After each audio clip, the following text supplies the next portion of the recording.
I've gone by many names. In Hebrew, they called me a malach. In Greek, I was known as an angelos. They've called me the Holy Messenger, the Divine Metatron, Angel, Archangel, and even the Voice of God. But you probably know me by my real name. I am Gabriel. Pleased to meet you. In the beginning, in the midst of all eternity, my kind and I watched as the Father and the Son and the Holy Spirit danced and sang, laughed and guffawed, filling the heavens with their contagious love and joy. With those three, every day is a party. But one day the Father looked around and said, "This is all so good. Why should we not bring others into being so that they too can enjoy the splendor of existence?" And so before we even knew what was happening, the Spirit hovered, the Father spoke, and bang! In an instant, the full course of the cosmos, the whole of human history, the beginning, middle, and end sprang forth in love. Oh, it swirled and churned and began its glorious existence, and all of us, the angels, the archangels, and all the company of heaven looked on in wonder and exclaimed, "Holy moly!" There was everything. There was water and earth and sky. There were little mushrooms and martini olives. There was flesh and feathers and fur. And there were zebras, tigers, duck-billed platypuses, and the people. Oh, the people, men and women and children of all shapes and sizes and colors, each and every one of them, each and every one of you, shone as bright as the light himself. Oh, from where we sat, all of it, all of creation looked like a billion shining stars, a sparkling web glimmering endlessly through the beautiful mind and heart of God. Every soul, every connection, every life flickered and glowed with brilliance. And the Father, the Son, and the Holy Spirit, they danced all throughout it, singing, "So good, so good, so good." But then, one day, in an instant, as quick as that brilliant beginning, something unexpected happened. A pinprick of darkness, a shroud of despair settled in over one of the lights, over one of you. And then another, and another, and another. And before we knew it, the whole creation that had been conceived in perfect love and freedom began to choose itself over its creator. We all watched with horror as little by little the light of your lives grew dim. The web came apart, and the whole of human history crusted over with a scab of dark indifference and oblivion. And something else happened that we had never dreamed possible. We watched as God's heart broke. The three of them put their heads together and attempted everything they could. Well, they tried with all their might to break through the scars of humanity's heart, reaching out to what few bright lights they could still find. Well, sometimes all three of them would punch through, like when they stood under those oak trees in the desert and said, "Abraham, Abraham, Sarah will bear a son." Or sometimes only the Father would go, as in that mysterious business with the burning bush. "Moses, Moses, I am." Sometimes all they could manage was a mere whisper from the Spirit to a sleeping boy. "Samuel, Samuel, wake up."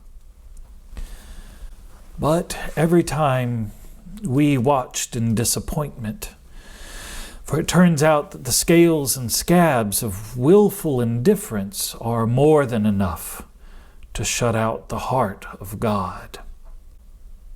So, for what seemed like an eternity, the three of them pondered all of this in their heart. "What shall we do?" they asked. "We made them in love, for love, to be loved, and they are dying. If only we could reach them. If only someone could find a way in. Perhaps they could make a way out." A heavy silence filled all eternity as all of us, the whole host of heaven, pondered and prayed, who among us could go? And then, as if out of nowhere, we heard a voice say, "I will go." "What?" said the Spirit. "I," said the Son. "I will go. I will live their life. I will think their thoughts. I'll dream their dreams.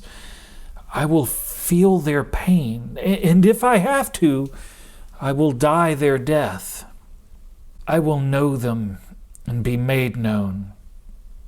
I will go and I will bring them home. And if I cannot do that, then I will bring home to them."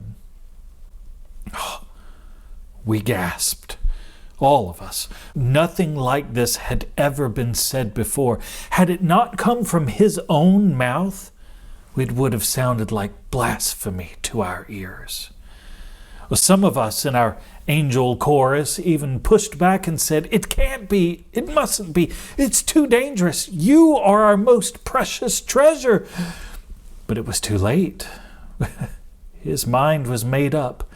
And so they, all three of them, the Father, the Son, and the Holy Spirit, they studied the whole creation.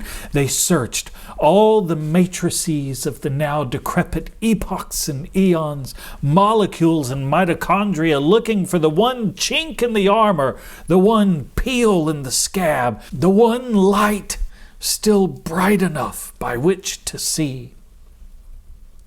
And then suddenly, "I found it," said the Spirit.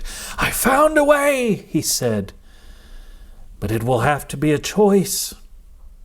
For love is not love without a choice." In that great moment, to my utter surprise, the Father summoned me. Out of all the angels and archangels, he called upon me to be the first Malach, the first Angelos, the first messenger to be sent into creation in such a long, long time. "There," he said. "There, Gabriel, do you see? Do you see that one bright spot, that one unhindered heart? Go, Gabriel, go quickly to her. Ask her our question." And so I flew and I crawled and I dug through the scabs of sin and time until finally I was there, barely visible in that dim and dusty room where a young girl lay impoverished on a dirty floor. With fear and trembling, I said, "Mary, be not afraid.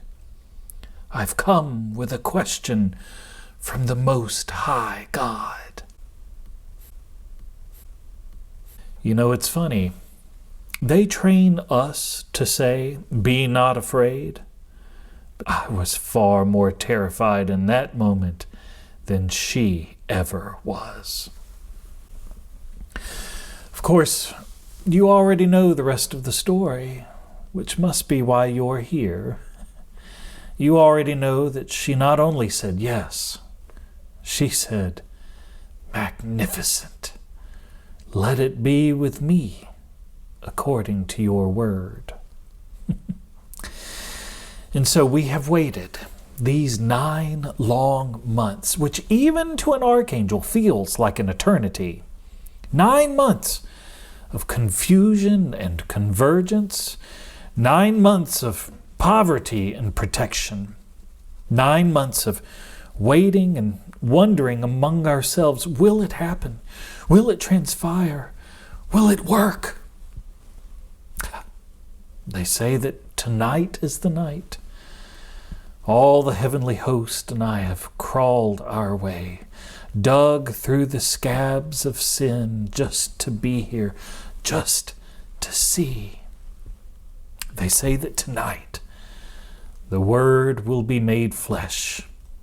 Heaven and earth will collide, and all those billions of lights will catch fire once again, and your weary souls will stretch back to life.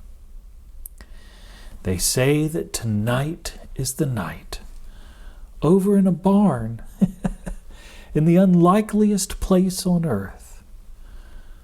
Oh, by God, we are ready to sing.